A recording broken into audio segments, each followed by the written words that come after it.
तब कथामृतम तप्त जीवनम कविभिरीडितम कल्मषापहम श्रवणमंगलम श्रीमदाततम भुवि गृह्णन्ति ये भूरिदा जनाः।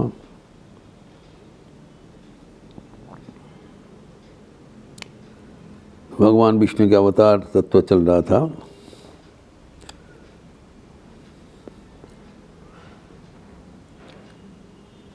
भगवान धन्वंतरी की बात चल रहा था। पुराण में कथा आते हैं कि एक बार नारद, महर्षि नारद, देवर्षि नारद भगवान विष्णु के पास पहुँचे थे और उन्होंने कहा, मर्तभूमि में इतना व्याधि होती है, ग्रस्त रहता है, दुखी रहता है, इसके कुछ समाधान आप करिए। तब भगवान विष्णु ने बताया, मैं धन्वंतरी रूप धारण करके मैं स्वर्ग राज्य में जाएंगे इंद्र के पास एवं उनसे ये विद्या लेके मर्तभूमि में मैं प्रचार करूँगा। वचन दिया था, काशी राज के पुत्र होकर मैं जन्म ग्रहण करूँगा एवं सबको सिखा दूँगा, ताकि इसको समाधान हो सके। इसी अनुसार हम देखें कि भगवान स्वयं उपस्थित होकर 3 अवतार एक साथ साइमल्टेनियसली धारण करके देवतागण को अमृत पिलाया, अमर कर दिया। पहले तो कच्छप रूप धारण करके अपने पृष्ठ में मंदराचल पर्वत को धारण किया, नहीं तो वो डूब जा रहा था। धारण करके देवतागण और असुरगण का ज्योत प्रतिष्ठा से द्वितीय अवतार धन्वंतरी स्वयं प्रकट हुआ एवं उसके बाद अमृत लेके जो देवतागण और असुरगण का जो चरम विरोध हुआ, उसमें एक अवस्था आ गया कि इतने छिना छपटे में वो अमृत कलश से गिर जाएगा, अमृत नष्ट हो जाएगा। उसी समय ही फिर भगवान श्री मोहिनी रूप धारण करके असुरगण को अलग करके देवतागण को अलग करके अमृत पिला दिया, नहीं तो असुरगण अमर हो जाते।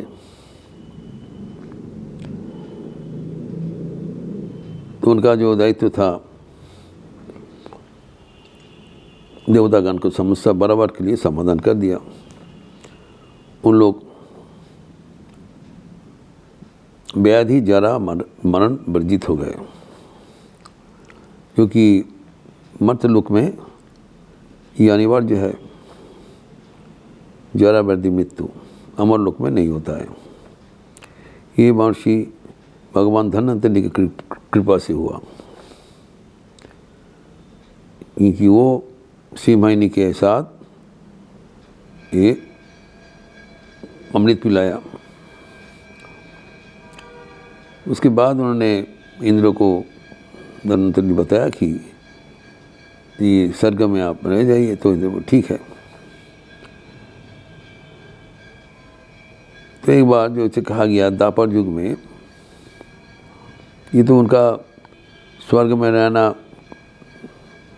जो सत्य युग का प्रारंभ में हुआ।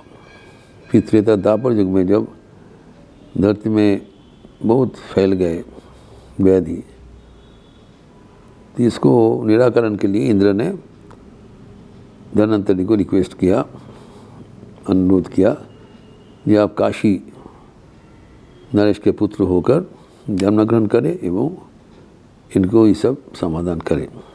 तो उसी वचन अनुसार जो काश थे, काशी नगर जो प्रतिष्ठाता थे वो काश थे, उसके नाम से काशी हुआ। तो उसी का पुत्र धन्व थे और धन्व के पुत्र हुआ धन्वंतरी, इसलिए उनका द्वितीय नाम हुआ धन्वंतरी। क्योंकि कहा गया है कार्तिक महीना के त्रयोदशी, कृष्ण त्रयोदशी में हस्त नक्षत्र में वीरवार उनका आविर्भाव हुआ, इसलिए वो तिथि को आज तक भी हम लोग धनतेरस रूप से मनाते हैं, उनके जन्म दिवस। तो वो उनके फिर आगे चल के जो आयुर्वेद का बहुत ही उन्होंने औषध विद्या में, भेषज विद्या में पारदर्शिता लाभ किया एवं उन्होंने आयुर्वेद संहिता रचना करके सब कुछ शिक्षा देने लगा। सुष्टुक एवं चरक उनके प्रधान दो शिष्य थे। तो उसको सारे आयुर्वेद का विद्या शिक्षा दिया। तो उन्होंने आयुर्वेद का अष्टांग में विभाजन कर दिया। देखिए उतने दिन पहले कितना गंभीर इनका अनुप्रवेश था चिकित्सा विद्या में, अभी तक वो हमारे सामने आया नहीं। 8 विभाग में विभाजन किया, जो अष्टांग कर दिया, एवं उसमें से प्रधान था शल्य चिकित्सा, इवन सर्जरी। ये अभी जो नया चिकित्सा नहीं है, ये स्वयं भगवान जो धन्वा के पुत्र धन्वंतरी थे, उसी वंश में दिवोदास बोल के और एक नरेश आए थे, वो इसका बहुत प्रचार प्रसार किया। दिवोदास ये धन्वंतरी के तृतीय अवतार थे।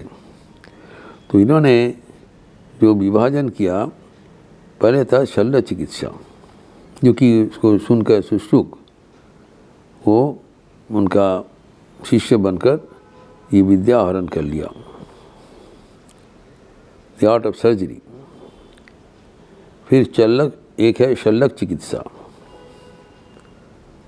आयुर्वेद के साथ आयुर्वेद, शल्य चिकित्सा, शल्यक चिकित्सा एवं काया चिकित्सा। फिर भूत विद्या एवं संभोग भूत अंगद तंत्र, फिर रसायन तंत्र एवं बाजीकरण तंत्र, 8 विभाग में विभाजित किया। रसायन तंत्र उनका है, फिर बाजीकरण तंत्र। लेकिन काल के प्रभाव में ये बाकी सब विभाग का जो ग्रंथ है वो लुप्त हो गए। ये विद्या आयुर्वेदिक बहुत ही प्राचीन विद्या है, जो कि अवलुप्त जैसा है। तो पुनरुद्धार को करने से हम लोग का सारे समस्या का समाधान हो सकता है। उसमें से सिर्फ जो उनका जो प्रधान ग्रंथ था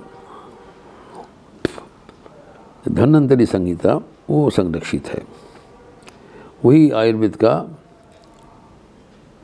प्राचीनतम ग्रंथ एवं आकर ग्रंथ माना जाता है। इसके साथ साथ चरक संहिता है, सुश्रुत संहिता है, अनेक भी संहिता है। तो शास्त्र में आयुर्वेद का विराट विशाल व्याख्यान है। तो आयुर्वेद ही एकमात्र ये प्राचीन पंथा था जिसमें आरोग्य के निदान अद्भुत रूप से दिया। उन्होंने जो वैदिक का 3 आयाम में विभाजन किया, शारीरिक, मानसिक एवं आध्यात्मिक। इनकी जो प्रक्रिया है ये तीनों को लेकर चलता है। This is to be understood. प्राचीन का धारा में इट इंटीग्रेटेड अप्रोच, न केवल शारीरिक। वर्तमान जो एलोपैथिक ड्रग्स है, दे आर आइदर फिजिकल और मेंटल, शारीरिक या मानसिक। आध्यात्मिक तो इन लोग चर्चा करता ही नहीं। लेकिन इन लोग का तीनों एक साथ देके चलते हैं, जो कारण शरीर, मन एवं अध्यात्म सब एक साथ जुड़े हुए हैं।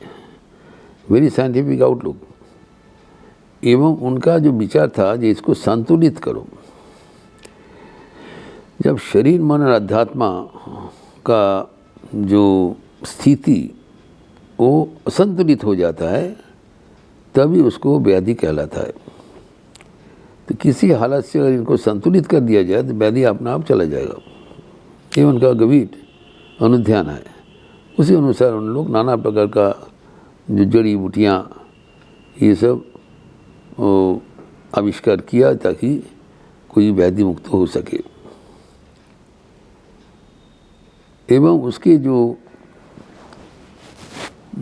शिष्य थे, जो सुश्रुत, उनका एक वाणी था जो कि बहुत महत्वपूर्ण वाणी है।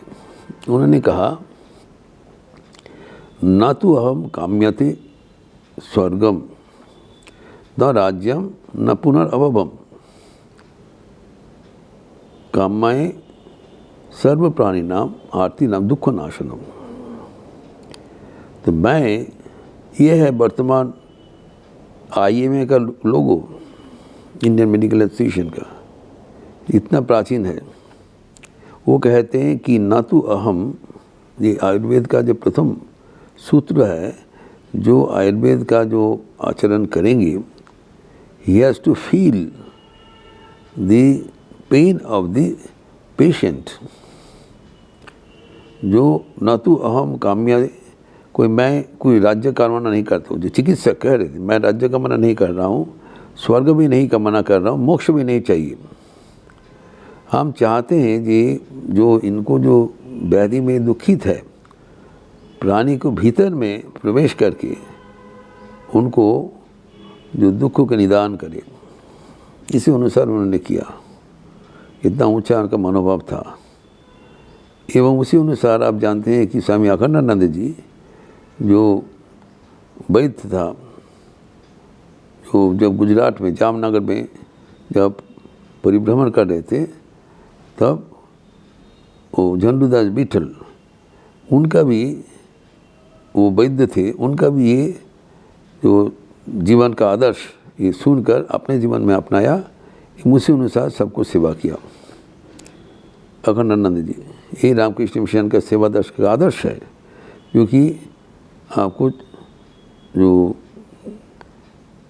प्राचीन आयुर्वेद आचार्य धन्वंतरि से जुड़े हुए हैं, तभी से अनुसार उन लोगों को सब सिखाया।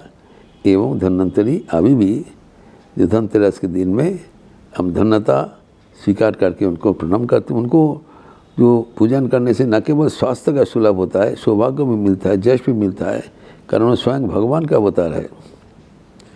इसीलिए धन्वंतरि का जो अपूर्व जो आविर्भाव का प्रसंग है वो हमें सर्वदा याद रखना चाहिए। एवं यही मनोभाव से हम औरों को सेवा करने का मनोभाव होना चाहिए कि सबके दिल में जो दुख है वो हम कैसे अनुभव करें और उसको कैसे हम समाधान करें। ये प्रसंग और भी आगे बढ़ाते हुए हम अगले दिन परवर्ती जो अवतार है उसके बारे में चर्चा करेंगे। ओम शांति शांति शांति। हरि ओम तत्सत। श्री राम कृष्णार्पणमस्तु। आज मंगलवार का अवसर है। शाम को संध्या आरती के बाद हनुमान चालीसा होगी। आप सबका स्वागत है। लिपि दिया जाएगा। अच्छा रहिए, स्वस्थ रहिए, आनंद में रहिए। नमस्कार।